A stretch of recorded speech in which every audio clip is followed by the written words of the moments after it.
This video is brought to you by Battle-Tested Film Gear for all your tips, tricks, tutorials, and tools. Check us out, battletestedfilmgear.com. Alright everybody, I'm welcoming you to a tutorial tonight. It's not that late actually, it's 8 o'clock, but it feels like it's midnight. It's been a long day. Wife's out of town, I've been watching the kids, so I'm just sitting down to get some work done. We've been trying to power through the color for that film I shot forever ago, the one in the summertime on the GH2 cameras. So I'm about 3/4 of the way done with this, and I know you guys have been asking for a color tutorial for a long time, so I'm going to sit down and try and give you some good information right now. Now, here's my disclaimer on this right now. I am by no means a colorist, and so I'm going to do my best not to give you any bad habits, but at the same time, I feel like I'm getting the desired result out of what I would want the film to look like. And so, you know, if it works, it works. That's the way it is nowadays, you know, and there's really no official way of doing it. If it works, it works.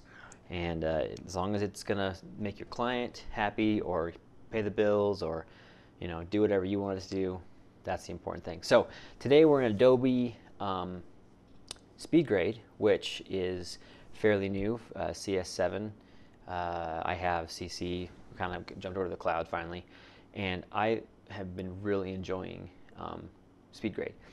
Never really got into Apple Color. I tried it a whole bunch back in the day, but at the time my computer wasn't quite fast enough, and I didn't really understand the interface. I didn't have enough patience to sit through and actually learn it. I just kind of did some magic bullet coloring, or you know, just some straight up coloring in three-way color correct in Final Cut back in the day, or obviously just having a colorist actually do his thing. Played a little bit with DaVinci and such, but so far SpeedGrade, besides one or two little quirks that are a little bit frustrating, but there are workarounds for, it's pretty phenomenal just to jump in and start working with. CS7, or sorry, the Creative Cloud, the latest upgrade has fixed a couple of bugs. Like sometimes you weren't sure if you were actually saving a file or what you were actually opening, so it helps to kind of understand or have those updates. All right, so I'm going to jump right in here and start just kind of showing you what I've done. I'm not really going to show you the interface too much. It can be a little confusing, but that's another tutorial for another day. For right now, I'm just going to say it suffices to say my workflow for getting the footage into SpeedGrade is I render out of Premiere we have the film broken up into reels. I'm on reel 4 currently. We have 5 reels. So reel 4, I have it rendered out as a ProRes. You can do HQ or a 444 if you want to keep everything 100%. Because these files originated on the GH2 and then transcoded to ProRes, I just exported as ProRes HQ because there would be no quality loss, because I wasn't going down in quality as I went forward. And so it exports out one big huge clip of that reel, which is, this one's like 15 minutes long. And the downside to that is that, okay, now what do I do? How do I work with my cuts and things like that? Because you want to have, look down here, you want to have your each shot broken up so you can address it separately. Well, SpeedGrade has this really cool thing. You go into the timeline, you go into here's your tabs, different tabs, the media tab, and you go and you find your big long QuickTime movie, you double click on it, it opens it down here in the timeline, and you go to your timeline and say scene change detect. And what that does is it goes through, it takes a few minutes if you have a long, you know, high quality file. It goes through and analyzes it and automatically finds any time you have a cut, a scene, or a shot change, so I'm trying to say here. And it automatically breaks it up for you. It sounds really monotonous and silly. Why would you have to do that? Well, you don't have to do that, but when you start mixing and matching footage, SpeedGrade, for some reason color programs have this issue. We've had a lot of problems with DaVinci too, going between red footage and proxies and all sorts of things like that, especially effect shots when we're dropping in effect shots. Just keeping everything uniform. For some reason, SpeedGrade and some other programs, depending on what you're working with, won't recognize transport or transform controls. So if you scale a clip down, say you have red footage and 5D footage or something like that, if you just sent out an EDL from Premiere into SpeedGrade, it would work, except for the fact that your red footage would come in as 4K and your 5D footage would come in as 1080p. It doesn't recognize if you scaled or upscaled or downscaled, anything like that. So what I like to do, and also this also bakes in all the transitions if you have fades or any kind of in Premiere type of effects that you haven't done in After Effects and rendered out. So I just drop it in. I do a scene detect. Takes a few minutes to analyze it. I've never had it really have any issues with it, so it just goes through. It's great and breaks up each shot.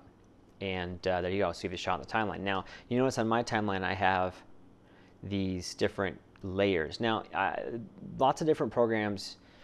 Traditionally, color programs would use kind of more of a nodal approach, where you have your timeline and you have your shots, and then you'd have different processes you do as you color it or time it to with different effects and stuff. That works great.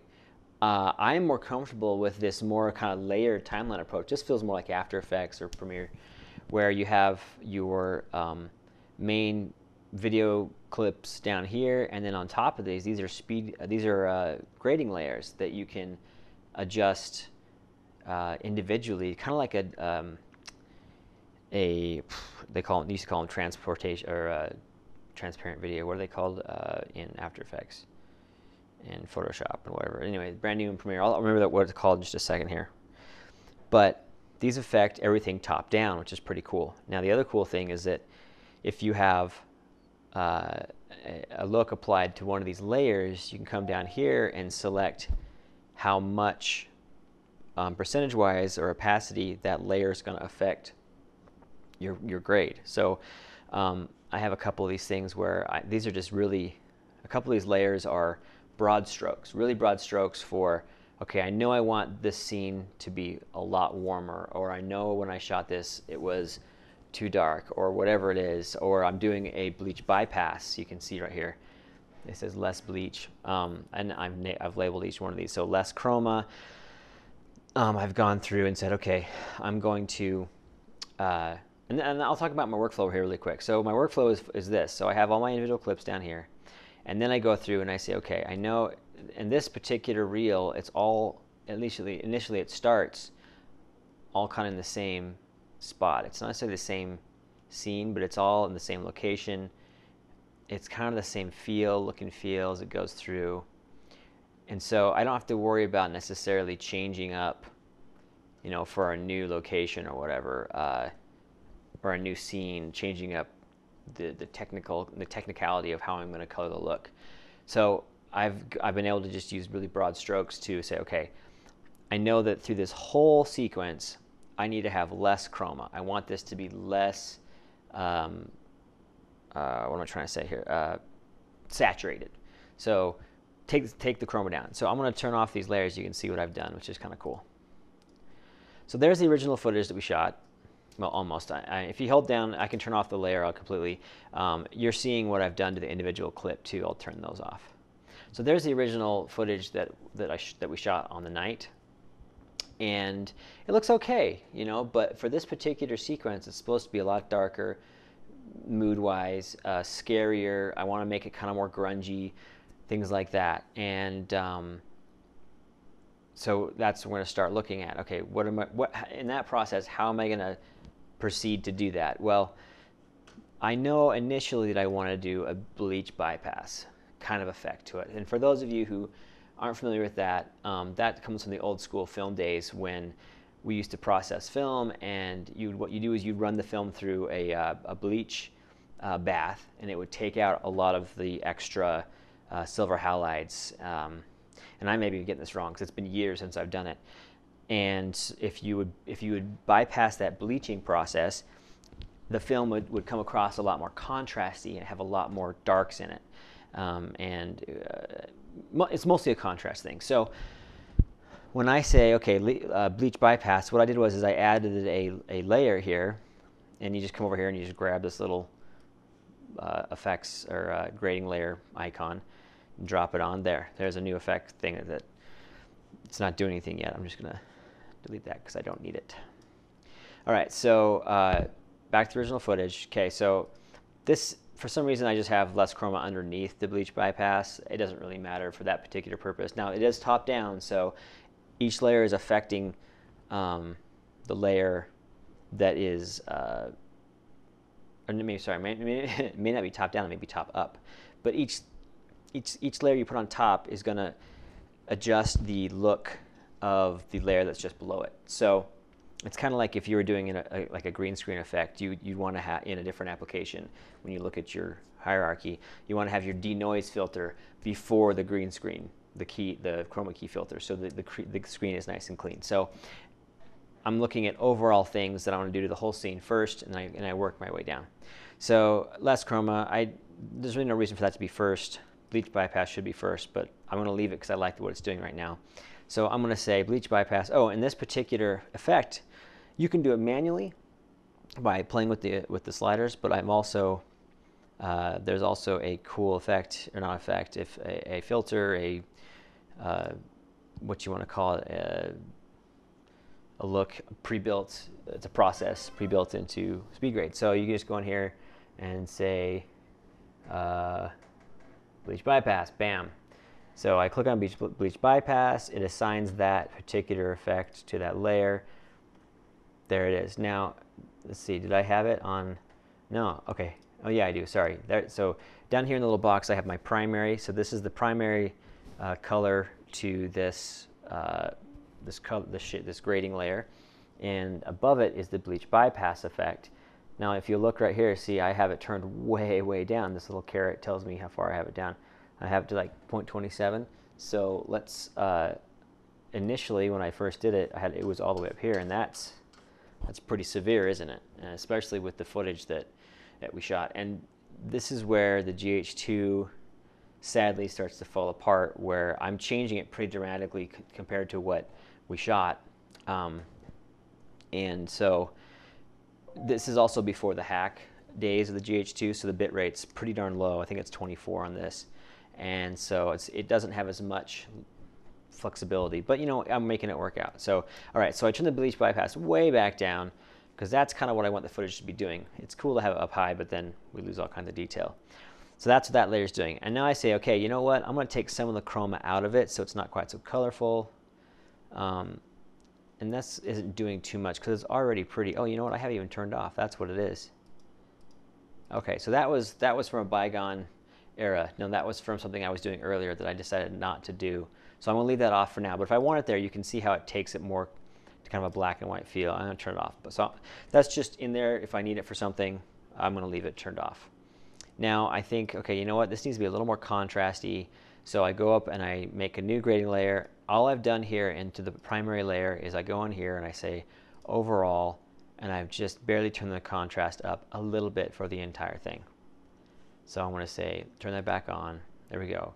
And what I've done there is just taking it down a little bit so that we can have a little more contrast. All right.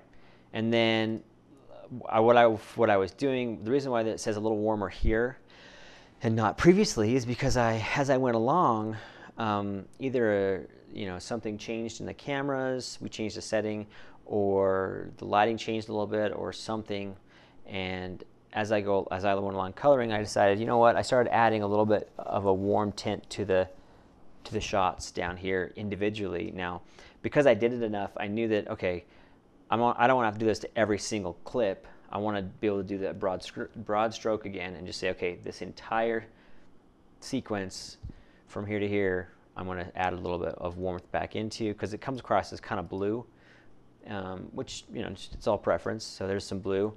And then, as you can see, you can make these grading layers as long or short as you want. So over here, I have a couple where the bleach bypass went, and then a couple of shots where it was crazy dark or crazy light, whatever, and I had to compensate. So I just kind of copied the layer, moved it over, squished it down, so it just copied that, or just covered that one shot, and then adjusted to make it match, and then moved on.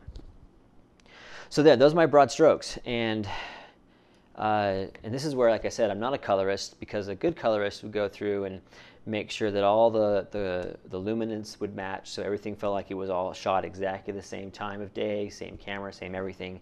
And then they'd go back and they'd do the looks that they would need to do and build it up like that. I'm kind of doing it back-asswards. I'm doing the general look that I want, and then as I watch it, I go through and then I adjust the luminance of each individual shot as I move along. So, and how I'm doing that is, like I said, okay, so I'm going back, I'm on this shot right here. I'm going to turn on what I've done. Okay, so not only, I just thought, you know what, it could be a little bit darker. So I went to the primary, and I went to the overall, and I turned down the mid-levels there overall. Shadows, mid-levels down a little bit, mid-tones are the same. And then I did a secondary, or another, not a secondary, sorry, a second primary color look, or primary layer, color grading layer. So I feel like it's so late. And I added a mask to it this time. So if I click on the mask, I just decided the trailer was just too shiny. I'm like, that trailer is just bouncing light everywhere. So I just want to take the trailer down. So I made a little mask there, turned on that layer, and there we go. All right, so now we're going to jump into the fun part. And oops, I had the out point stopped right there. Okay, so I want to move our out point so it keeps playing, and I'm going to just kind of go back a couple shots and play it and watch it and see what. I've already talked for 15 minutes. Oh my goodness, this is a long process. All right, so I'm looking at it, just making sure I feel like it flows from one shot to the next with some continuity.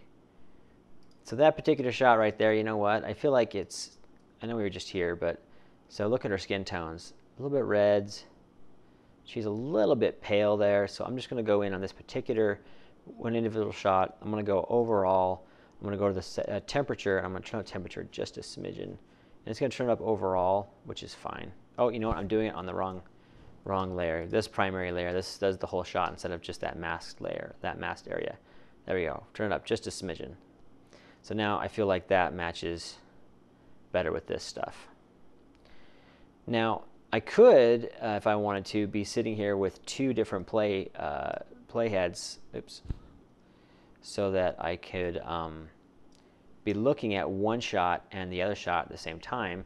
Make a new playhead. I just held down Command as I did that. And again, this isn't a technical how to use SpeedGrade. I'm going to do one of those soon because this is an amazing program. I love it. And I go over here and I say 2 up, so I see two playheads. I'm going to stop this one so it doesn't play. Oh no, stop it. There we go. And I can put it wherever I want to if I want to try and match her look from a couple shots ago. So yeah, there we go. That's kind of close. All you real colorists out there are screaming at me right now, but that's okay. I'm going to call it good because this film needs to get out and being sold. I don't usually, I haven't been doing this too much tonight just because the iMac at home is really slow. And so it's been having issues playing stuff. So I might turn off our second playhead in a second here. Okay, so moving on, I'm going to turn this off just because I have a feel of what I want it to look like. So I'm going to zoom in, hold down Option. I just scroll on my mouse to bring in the timeline. Okay, so I notice here, so I go from this shot to this shot, and I feel like we've lost a little bit of our contrast, of our darkness, and a little bit maybe of our color. And maybe what I need to do now is because well, I'll leave it this, because this is our color, a little bit warmer look, and it's at I'm going to just bump it up just a smidgen because I've already done it twice now. That means this shot may be a little bit too warm. So I'm just going to go, I want to go backtrack just a little bit and take the color down. Oh, where did our color, our temperature go? There we go. It was the midtones that I was doing it. There we go. I'm going to take it off of the individual clip and put it back, and I just cranked up the overall color or warmth. Okay, so moving on. So I feel like we lost a little bit of contrast. It got too light here. So all I'm going to do is click on this and say, okay, overall, I have shadows first. I'm going to go to my shadows. I'm going to drop them down just a smidgen. Midtones, the low end of the midtones drop down just a smidgen. And I feel like that's probably a better flow between these two shots.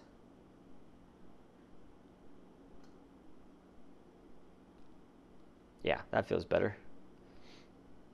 And if I wanted to get crazy, I could get in here and say, okay, you know what? I just really hate this, how it's all bright.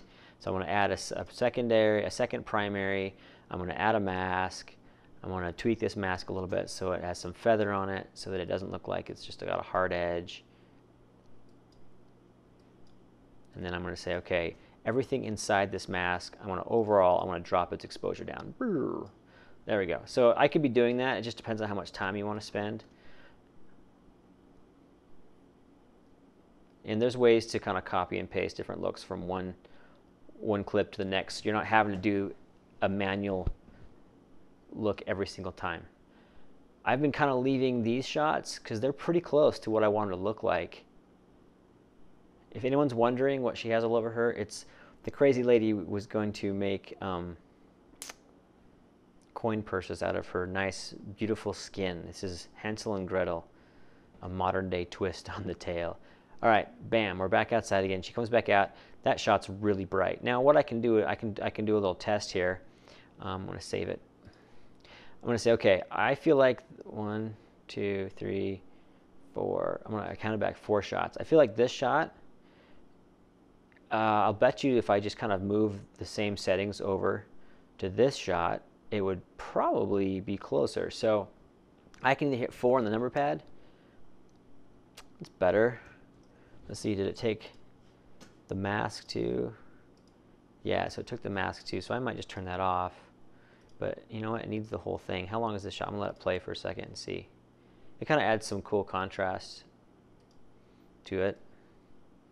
But you know what, let's just reset this. I'm gonna delete that, go back to my primary, reset it to the original, and I'm just gonna do it manually just because I feel like it's probably quicker. So I'm gonna go to my shadows, oops, bring them down a little bit. Overall down a little bit, and then maybe just a little bit of warmth. See how I feel about that.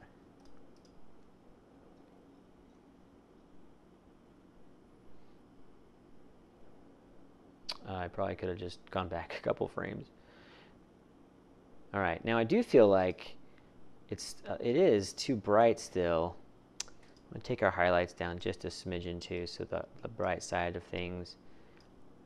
Overall, I'm going to take our contrast and pump it up just a smidgen. Let's see here. I turned up our color already. I'm going to add a little vignette because the whole scene is so flat right now. I think I might help give some shape to it. So I'm going to go to my, make another primary, give it a circle mask, kind of shape it a little bit, feather it out. Put it up so it's up there, and SpeedGrade will track things. I'm just not, this isn't the kind of, I don't have time for that. Overall, okay, so I'm going to drop overall down. Oops, I want to say everything outside the mask. Oops, outside the mask. And then the mask needs to be feathered a little bit more so it's not quite so.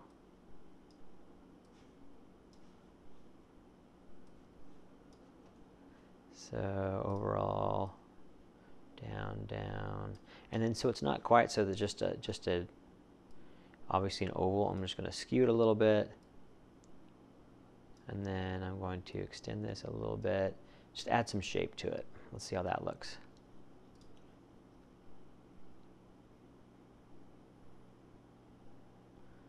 And it's too much movement for it looks like a vignette. And this is the problem. I mean, these are the problems you run into. It's like, okay, how do I make this be a little more dynamic, a little more interesting? Okay, that, I'm going to call that okay, just because I need to move on too. All right, this shot, you know what, just needs a little bit of contrast, I think, a little bit of help in the shadows and make it a little more scary, a little more ominous. And again, I could be taking settings from a couple shots ago, but I feel like I could do that quick enough that it wasn't going to be too big a deal. And again, here's what we shot, and here's what the grade is doing. Shot, grade, shot, grade. And it's severely different because this is pretty scary-ish part of the show now. All right, I'm at 25 minutes, you guys. Talking a lot. Okay, so here's this shot. I'm going to crank up our color just a smidgen, or temperature, I mean. Let it go, see what happens. Still feel like we're okay.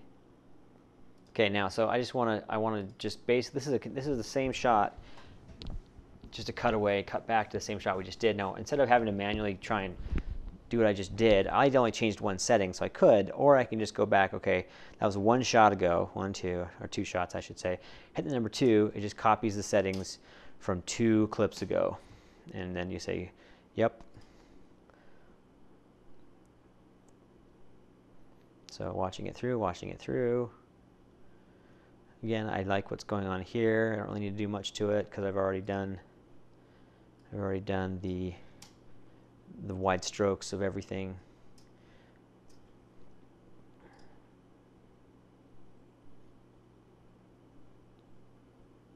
Okay, and I just feel like the witch, her face is always more pale than I want it to be, so I'm just going to crank the temperature a little bit. It's already plenty dark. And you know what I could do is this is a long shot. She talks a lot for right there. Okay, good. I'm going to make the trailer again not quite so just blatantly in our face and ugly. And because I remember lighting that going, man, this trailer, how do I separate the witch from the trailer with the tools that I have at my disposal at the moment and the time? It was a pain in the butt. So I'm just going to change this up a little bit. Oops. Because every time I'd light anything over here, the trailer would act as this huge bounce and just make everything look so. There we go. Don't want to do too crazy. Just add some shape. There we go. So just take it off. I'm going to extend this a little bit more. I'm going to rotate it a little bit more. I'm going to add a little more feather. Okay. So as long as the witch doesn't like walk into that too bad. I'm going to turn off the mask, or turn off the bounding box so we can actually see it. Okay, so she's over here at the cage, on the ground, being sad. Oh, we're trapped with this crazy witch. So she walks over to her trailer. Okay, good. And again, here's what we shot. Here's what we're doing. Here's what we shot. Here's what we're doing. Okay, 2 minutes, and I'll turn this off. I know, it's just so exciting. And so people ask me sometimes, okay, how do I shoot a night scene? How do I light it? So maybe I only have a couple fixtures or whatever. And I always say, you need to look at your contrast ratios. So we shot this like that. And besides doing like the power windows and masks and things, you can in camera predictate what you want to be dark and what you want to be light, because you always want to shoot things brighter than you're going to use it, because then you can bring it down. Now the problem with that is that if you're shooting something and the background is crazy bright compared to your talent, well, when you darken everything down like the background so you can make it look dark, well, your talent's going to go crazy dark. So here, obviously the dark in the trees here where it's already dark just goes to nothing when I make this more contrasty. But I don't care about that. But I did want to see some foliage and stuff in the background, so all these trees are being lit by lights hidden behind the trailer. Obviously I didn't light them crazy bright because I knew I wanted to have them there but not be too seen too much, but because mostly it's about our talent here.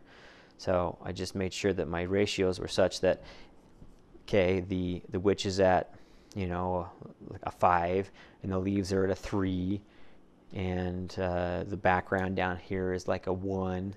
So that means, and those are arbitrary numbers, I'm just saying, so that when I drop everything down 2 numbers, everything still has the same ratio. It's just a different,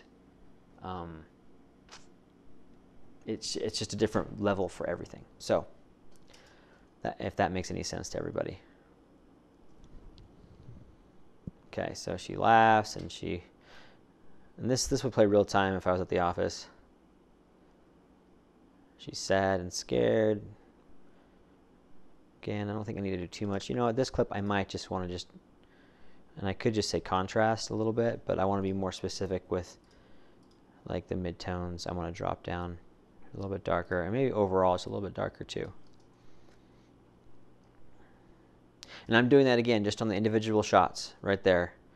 And everything else up here is the wide brush applying an effect to everything.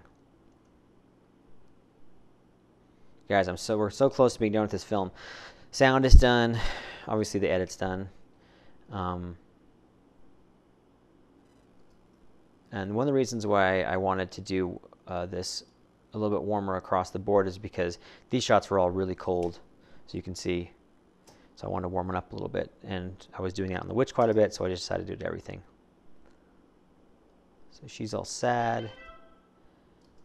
You know what, I might take the midtones down a little bit just because I feel like her face is a little bit too bright when she gets the firelight on her. Sad, sad, sad.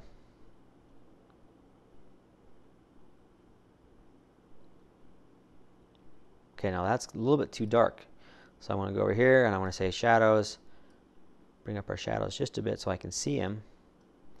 But I don't want to go too much because then... Okay, so her... I want to say I want a little more color in her face, but the temperatures aren't really doing it for me. I want to see if the saturation, if I bump the saturation up a little bit, what that'll do for me. That's way high. See, I was kind of just playing here. Contrast, input saturation, I'll crank it up, see if that gives me any difference. You know what I might need to do?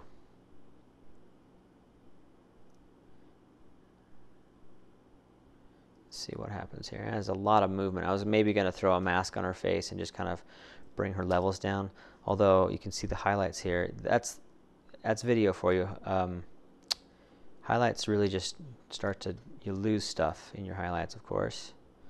Okay, I'm not seeing much difference there. So looking at this, I'm going to undo that. Okay, so looking at this particular shot, she goes from sitting up all the way across. I really don't like the super hot grass. I liked it before when she was in that being checked out by the witch, but I don't like it now. But if I mask it off halfway through, now I could keyframe a mask and I could do it manually, but I don't want to go through all that. What I want to do, what's next? Okay, so she goes into there too. You know, I'm just do a quick mask and see what happens if I just throw. We'll see if she moves in and out of it, if it looks crappy or not. So boom, throw a mask in there. I'm just gonna again make it not look, hopefully not so a little more natural. And then I want to affect everything inside. Overall, just bring the exposure down.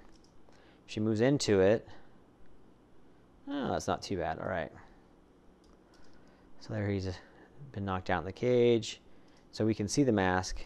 It's not getting her face yet. As she moves into it, is it going to look weird? Well, there's enough like things obscuring her look, so it's probably fine. She moves into it there, which is probably fine because it looks like that might be shadowing her face. The grass isn't so crazy now. Okay, again, I feel like he may be too dark. I'm going to go back 2 shots, brighten it up. Just hit the 2 on the keyboard. Save it. Come back to her. I'm going to go 2 again to bring that mask back, just so it copies that mask. And I'm going to go in here, I'm going to tweak it so that it's not covering her face so much, but more where the grass was.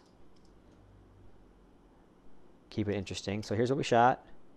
Here's what we're doing. Here's what we shot. Here's what we're doing. I've had you people sometimes tell me, hey, it looks too blue for nighttime stuff. Well, that's kind of the traditional thing, but I feel like it just needed to be darker on this so it looked kind of cool and take the color out of it. Okay, I'm going to go back 2 shots again for him. Again. And just copy the settings. I'm going to go back 2 shots on her, copy her settings. Although, you know what, now this time, the grass is being... I want to hit delete, so I don't do that now. Although, you know, I'm going to go back, hit 2 again to bring it back. I might do another one on her face just for fun. No, I'll leave it because we need to get this thing done. It looks okay. Okay, I am going to add another mask right there for our ugly, ugly grass. And I just like to do a second primary whenever I do like a vignette, so that if I want to tweak one little thing and I'm looking at it again later, I don't have to be like, wait, was that on a mask or was that on something else? When I go back to the primary. So that's overall. I might take our midtones and be more specific. And then if it's 2, make it a little bit longer and feather it out. And then, if it's too much, I can just go over here and say, instead of like playing with this and trying to do 2 things at once, I can just drop that layer down a little bit and say, okay, a little bit less on this whole layer. Done. Okay. So she looks at him. All right, so then this particular shot, 1, 2, 3, 4, same thing as this, 5, 6. It's more like this one, I think. So I want to say 6 shots back, and you can go all the way up to 9, I believe. So 6, save that, onto the apply, as it just cranks through. Now, on this particular reel 4, usually all up until now we've been sitting with the director. I've been sitting with the director and saying, okay, here's what I would do as a colorist, here's what I would do as the DP. The director essentially has the final say depending on the relationship you have with them, if they're relying on you as a DP or a colorist to kind of do your thing. And our schedule is such that she just, and we've worked enough that she said, okay, you know what, just color it. I trust you. I feel like what you're doing is good. And this particular reel, I've taken it a little bit further than maybe what we've done in the past. So we'll see. I've done a lot of the work on it so far. I'm hoping that she likes it. I think she'll like it. I think it's cool looking. But I think I'm going to wrap it up, you guys. I've been talking a long time. It's already been like 40 minutes, so I appreciate your patience. If you've followed us this long, you're awesome. But anyway, so there we go. There's a little bit of color grading for stuff that you shot. Again, this is on the DSLR footage, so it's a smaller bit rate. Your colors are baked in, things like that. So it's harder to push it as far. The footage starts falling apart much faster than you would on something like a Blackmagic or a Red or some other formats that are more robust. And any questions, let me know. I'd love to do some SpeedGrade tutorials because it's really been quite different experience coming from, it's kind of the non-colorist color program that's really built for color. And like I said, it's SpeedGrade. Yeah, it's fast. It's easy to learn. It's fast to do. Once this is done, this reel is done, I'll pick my export settings for a QuickTime, render it out. It'll render everything. I'll probably stick it back in Premiere and do maybe a couple filters of some denoising or something like that on anything I've pushed a little bit too far. But there you go. It's pretty cool. We're getting close to the end of this film. Check it out. Don't forget to comment, subscribe, thumbs up, all the good stuff to keep the channel moving forward. And as always, this content is sponsored by Battle Tested Film Gear. We've been revamping the site. Some of you guys have been saying like, hey, is this even a real site? Well, it is. It is. It's just we've had some technical difficulties where things, if you go there right now, I'm sure it's not up to par unless you're watching this weeks after the posted date of this video. Yeah, we're working. We've got a whole bunch of new products to throw up there. I really want to get some good products or some good giveaways so you guys can be excited about some cool stuff. We do have some cool new things like the GoPro clamp. You've seen this guy? This is awesome. I've been using this like crazy. So that'll be up there amongst some lenses and whatnot. So anyway, keep an eye on that. I'll keep you posted. Again, if you've watched all the way through here, you're a freaking rock star, and you deserve something like a cookie or maybe a donut, or no, more something healthy, because no longer the fat DP and more of the skinny DP. So anyway, enjoy, and I'm going to get back to coloring because it needs to be done.